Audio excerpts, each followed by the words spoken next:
శ్రీమహాగణాధిపతయే నమః.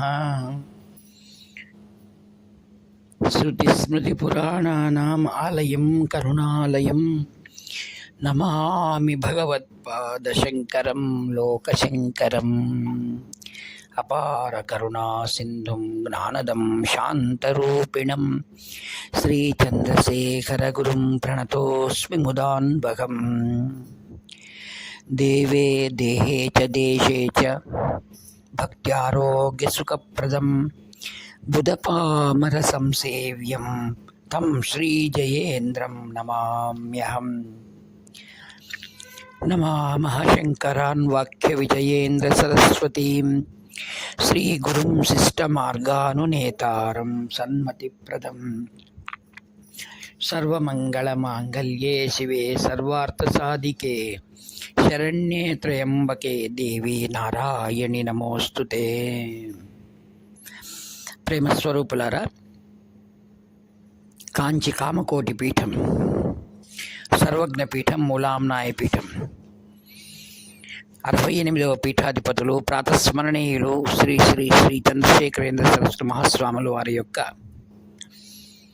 దివ్యలీలను మనం ప్రతిరోజు కూడా పారాయణ చేసుకుంటున్నాం.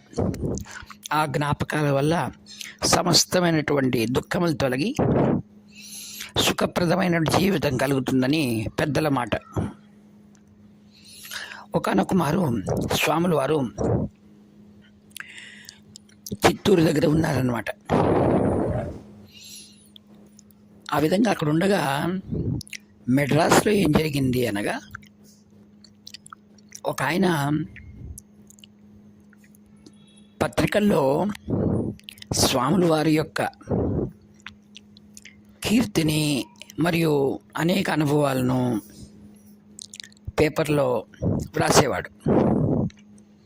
అక్కడ అందరూ చదువుకొని చాలా సంతోషపడేవారు. ఒకసారి ఒక సిద్ధ పురుషుడు, ఆయన పేరు మనం చెప్పనవసరం లేదు, ఈ యొక్క రచయితని పిలిచాడు. మీతో మాట్లాడాలి రండి అని. వెళ్ళి నమస్కారం చేసుకున్న తర్వాత గదిలోకి తీసుకెళ్ళి తలుపు వేయండి అన్నాడు. దగ్గర కూర్చోబెట్టుకొని, మీరు ఎప్పుడు చూసినా శంకరాచార్య గురించి మీరు అనేకమైన రచనలు చేస్తున్నారు. అవునండి, నిజమే అన్నారు. మరి నీవు నా గురించి కూడా రాయాలి అన్నాడు. ఈయనకు ఆశ్చర్యం వేసింది.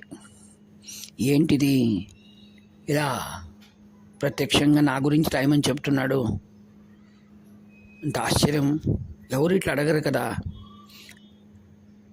తను పొగిడించుకోవాలని చెప్పడం అనేటువంటిది సామాన్యంగా పెద్దవారికి తగదు. అప్పుడు ఆయన అలా మౌనంగా ఉన్నాడు. ఈయన ఏం మాట్లాడలేదు. ఆయన మరలా అడిగాడు, ఏమి రాస్తావా లేదా అన్నాడు. దానికి ఆయన మౌనంగా ఉన్నాడు. అప్పుడు దగ్గర అని పిలిచాడు. కూర్చోబెట్టుకొని ఆయన చేతిని పట్టుకొని, ఇదే చేత్తో కదా నువ్వు రాస్తావు, శంకర్ల గురించి, కంచిపీఠం గురించి రాస్తావు కదా, చూడు ఇప్పుడు నేను దీన్ని తాకుతున్నాను, ఏమవుతుంది చూడు అన్నాడు. ఒక్కసారి ఆయన తాకుతున్నట్టే ఆ చెయ్యి పోలియో వ్యాధి వచ్చినట్లుగా అలా ఏమీ ప్రయోజనం లేకుండా అయిపోయింది.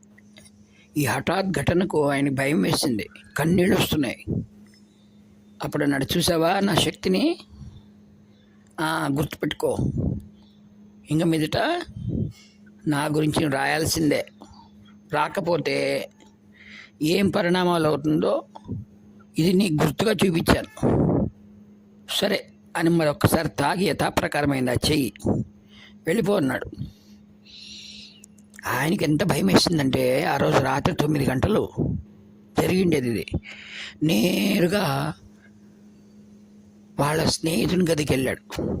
కృష్ణ కృష్ణ లీ అన్నాడు. ఏం రా ఇవాళ తప్పుడు వచ్చావంటే, లేదు మనం తప్పకుండా ఫస్ట్ తక్షణమే మహాస్వాముల వారు ఎక్కడున్నారు అక్కడ వెళ్ళాల్సింది అన్నాడు. రే ఇప్పుడు రాత్రి 11 వచ్చింది, స్వాముల వారు ఉండేది అక్కడ, మనం వెళ్ళడానికే కనీసం 4 గంటలు పడుతుంది, ఆయన ఇప్పుడు నిద్రపోతుంటారు, ఏం మాట్లాడేది ఉంది, ఉదయం హాయిగా నింపాదిగా వెళ్దామన్నాడు. లేదురా నాకు ప్రాణానికి వచ్చింది, నేను వెళ్ళాల్సిందే, నువ్వు నాతో రావాల్సిందే, ఇంతమంది సహాయం చేయకపోతే ఎట్లా అని చాలా అవసరం పెట్టాడు. సరే ఇది వీడికి ఏమైందిరా అని ఆయన మొహం కడుక్కొని చా తాగి రారా కారులో పోదాము అని కారులో కూర్చోబెట్టుకొని వాళ్ళు ఏం జరిగిందిరా అంటే అప్పుడు స్వామి దగ్గరికి పోదాం పద మురళి అంటాడు. సరే నేరుగా స్వామివారు ఉన్న స్థానానికి వచ్చారు. వస్తే స్వాముల వారు రాత్రి 1 గంట వరకు మాట్లాడుతున్నవారు ఇప్పుడే వెళ్ళారు లోపలికి అన్నారు పరిచారకులు. మీరేం మాట్లాడడానికి లేదండి, ఉదయం రండి. ఏంటి మీరు తెలుసు కూడా కృష్ణ గారు, మీకు తెలుసు కదా మఠం గురించి, మీరు ఎప్పుడు ఇట్లా రారు, అవాంతరంగా ఏదో ఉంటుంది కారణం అని చెప్తూ మీరు పడుకోండి దగ్గరలో, ఉదయమే మీరు లేచి మాట్లాడతారట అన్నాడు. వీరు మాట్లాడుతున్న శబ్దానికి లోపల స్వాముల వారు ఒక్కసారి శబ్దం చేసి ఎవరున్నారు బయట అన్నాడు. స్వామి కృష్ణ మరియు భరత్ వచ్చారు. రారు, ఎప్పుడు రారు, వాడు వెళ్తాడు. కృష్ణ అస్సలు రాడు, ఏదో ప్రమాదమే ఉన్నట్టుంది, వాళ్ళని లోపలికి పంపించన్నాడు. లోపలికి వస్తుంటే భరత్ ఏం చేశాడంటే గట్టిగా ఏడవడం మొదలుపెట్టాడు స్వామివారి దగ్గర. ఏమైంది, ఎందుకు ఏడుస్తున్నావు, నేను ఉన్నాను కదా, నీకేం అటువంటి చింత చేయాల్సిన అవసరం లేదు అని ఎంత సమాధానం చేస్తున్నా కళ్ళ నుండి అలా నీళ్ళు వచ్చేస్తున్నాయి. వాళ్ళ స్నేహితుడు తాగడానికి కొన్ని నీళ్ళు ఇచ్చి సమాధానంగా చెప్పు అన్నాడు. అప్పుడు జరిగిన వృత్తాంతమంతా స్వామివారికి ఏడుస్తూ పూసకొచ్చినట్టు చెప్పాడు. వెక్కి వెక్కి ఏడుస్తున్నాడు. స్వామివారు అన్నారు, ఒకసారి నవ్వి, దీనికి ఎందుకు భయపడతావు, అతను ఏం చేయగలడు, నిన్ను ఏమి చేయలేడు, నేను ఉన్నాను కదా, నువ్వు హాయిగా ఉదయం ఉండి స్నానం చేసుకొని ఇక్కడ మఠంలో దేవుని పూజ చూసుకొని ప్రసాదం తీసుకొని వెళ్ళు అన్నాడు. అప్పుడు అతను నెమ్మదించింది. భగవంతుని ముందు తన యొక్క భారాన్ని ఆయన పాదాలకు సమర్పించిన తృప్తితో మర్నాడు అక్కడి నుంచి బయలుదేరి మద్రాసుకు వచ్చేసారు. ఆశ్చర్యం ఏం తెలుసా, ఎవరైతే సిద్ధపురుషుడు ఈయన భయపెట్టాడో ఆయన వారం రోజుల తర్వాత ఇతను పిలిపించి అతనితో ఆ రోజు ఏదో జరిగిపోయింది, వాటిని నువ్వేం మనసులో పెట్టుకోవద్దు అన్నాడు. ఈయనకి మరీ ఆశ్చర్యమైంది, ఏంటిది ఇంత హఠాత్ పరిణామాలని. అప్పటి నుంచి యథాప్రకారం కాంచీ మహాస్వాముల వారి గురించి ఎంతో ధైర్యంగా ఇంకా ఎక్కువ నమ్మకంగా ఆయన అనేకమైనటువంటి రచనలు చేసి పత్రికల్లో విడుదల చేశాడు. దాన్ని అంటారనమాట, మనకు అటువంటి స్వామివారు ఉన్నారనే ధైర్యమే మనల్ని ఈరోజు ముందుకు నడిపిస్తుంది. ప్రపంచంలో ప్రతి ఒక్క వ్యక్తి కూడా భయంతోనే ఉంటాడు. అందుకే ఆహార నిద్ర భయమైథునంచ, ప్రాణులకు మనిషికి ఏ వ్యత్యాసం, ఇవి 4 సమానమే, ఆహారము, భయము, నిద్ర, సంసారం. అయితే ఒక్కటే మానవునిలో ఉన్న గొప్పతనం ఏంటంటే వివేకం. ఏది మంచి ఏది చెడు అది మానవునికి మాత్రమే భగవంతుడు అనుగ్రహించాడు. ఏ పుణ్యాత్ముడు ఉన్నాడో వాడు ఎప్పుడూ కూడా తల్లి తండ్రి సమానమైనటువంటి భగవంతుని ఎప్పుడూ కూడా గుర్తుంచుకుంటాడు. అందుకే భగవద్గీత 9వ చాప్టర్ రాజగుహ్య యోగంలో భగవంతుడు అంటాడు, సతతం కీర్తయంతో మాం యతంతశ్చ దృఢవ్రతాః. అర్థమైందా? నమస్యంతశ్చ మాం భక్త్యా నిత్యయుక్తా ఉపాసతే. అంటే ఎవడు నన్ను నిరంతరం కీర్తన చేయాలి, ఎలా దృఢమైన మనసుతో అలా చేసిన వాడు నిజముగానే మంచి ఉపాసుడు అని అర్థం. మరలా భగవంతునే మనం ఎందుకు తల్లి తండ్రిగా మనం నిర్ణయించాలని శాస్త్రం చెప్తుంది. దాంట్లోనే పితాహమస్య జగతో మాతా ధాత పితామహః వేద్యం పవిత్రమోంకారం రుక్సామ యజురేవచ. అందుకే ఆయనే మనకు దైవం, తల్లి తండ్రి అన్నీ ఆయనే. అయితే ఇంత స్వామివారి దగ్గర ఉన్న వారే వారి యొక్క గొప్పతనాన్ని కొందరు తెలుసుకోకుండా వారిని మనలాగా మనుషులు అనుకుంటుంటారు. దాని గురించి కూడా ఆ శ్లోకం చెప్తున్నాడు ఆయన. అభజానంతి మాం మూఢ మానుషీం తనుమాశ్రితం పరం భావమజానంతో మమ భూత మహేశ్వరం అని. మనిషి మూఢుడు అజ్ఞానంతో నన్ను తెలుసుకోలేకుండా ఉన్నాడు అని. ఒకసారి కంచి మఠంలో వంటగదిలో ఒక ఆయన ఏం చేశాడంటే, వంట వాళ్ళే అక్కడున్నటువంటి శనగపిండిని ఒక దాంట్లో కట్టుకొని పంచెలో వెళ్ళిపోతున్నాడు. అది చూసిన ఇంకొక వ్యక్తి, ఏంటిది ఇలా తీసుకెళ్ళిపోతున్నాడు, నేరుగా స్వామివారి దగ్గర వచ్చి ఏదో కొనుగుతున్నాడు. ఏంటి జనం వస్తారు, జనం ఇచ్చేవాళ్ళు ఇస్తున్నారు, తీసుకుపోయేవాళ్ళు తీసుకొని పోతున్నారు అని.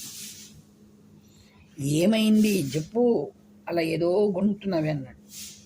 ఏం చేయాలండి స్వామి, అక్కడ వంటగదిలో ఒకరు ఆయన మనవాళ్ళే బాగా శనగపిండి కట్టి తీసుకొని పోతున్నాడు అన్నాడు. అంతేనా, సరేలే ఒక పని చేయి అన్నాడు. ఏం తెలుసా,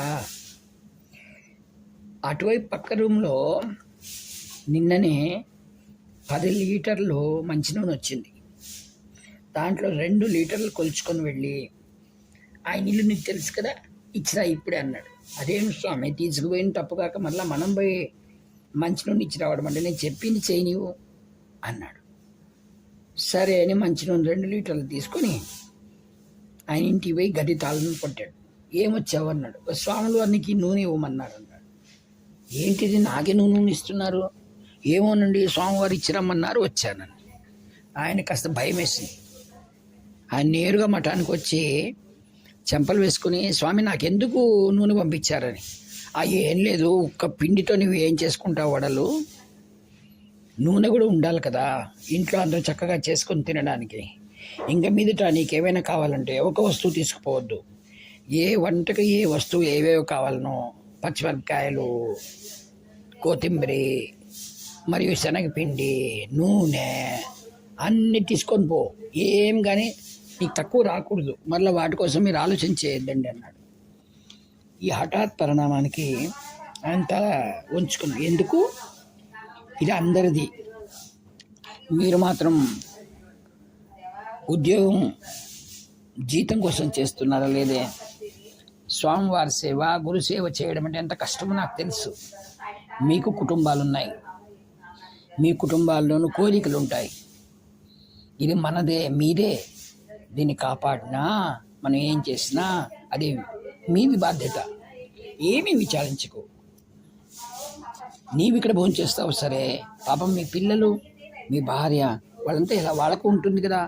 మఠంలో ఇన్ని పండ్లు వస్తాయి, ఇన్ని పిండి ఉంది, బియ్యం ఉన్నాయి, అందరూ భోజనం చేసిపోతున్నారు, మనం ఒక్కరోజు కూడా మఠానికి వచ్చి ఏమి తినలేదు కదా అని ఉంటుంది. నువ్వేమీ సంకోచించవద్దు, తీసుకొని వెళ్ళు అని సమాధానపరిచి పంపించారట. అందుకే స్వాముల వారు ఈ దృష్టాంతాన్ని ఏం చూపిస్తున్నారంటే, మొదటి వ్యక్తి ఏమో ఆయన దొంగగా చూశారు, స్వాముల వారు ఆయనలో ఉన్నటువంటి కష్టాన్ని చూశారు. ఎవరైతే ఇతరుల్లో ఉన్న కష్టాన్ని గుర్తించి ఆ కష్టానికి తగినటువంటి సహాయాన్ని ఎవరు అందిస్తారో వారే దైవస్వరూపం. అందుకే మహాస్వాముల వారు ప్రతి ఒక్కరి యొక్క కష్టాలు, వాటి యొక్క కోరికలు, ఏ విధంగా తల్లిదండ్రులు తమ బిడ్డల యొక్క అవసరాలను ఎలా గుర్తిస్తారో అలా గుర్తించి వాళ్ళు తగినటువంటి అవకాశాలు, అనుకూలాలు చేయడం, సామాన్యమైన విషయాల్లో కూడా ఆయన దృష్టి పెట్టేటువంటి వాడు. ఈ విధంగా భగవత్ స్వరూపమైనటువంటి మహాస్వాములు వారి యొక్క దివ్యలీలలో చాలా ఆనందంగాను, చాలా ఆశ్చర్యంగాను ఉంటాయి. వీటిని తెలుసుకోవడం ద్వారా మనలో జీవితం అనేక మార్పులు వస్తుంది. ఎన్ని ధర్మశాస్త్రాలు చదివినా మనం వీటిని ప్రత్యక్షంగా మన కన్నుల ముందు జరిగిన దాన్ని చూసి మనలో ఎంతో మార్పు వస్తుంది. ఆ మార్పు వలన సుఖ సంతోషాలు మనం పొందుతాం.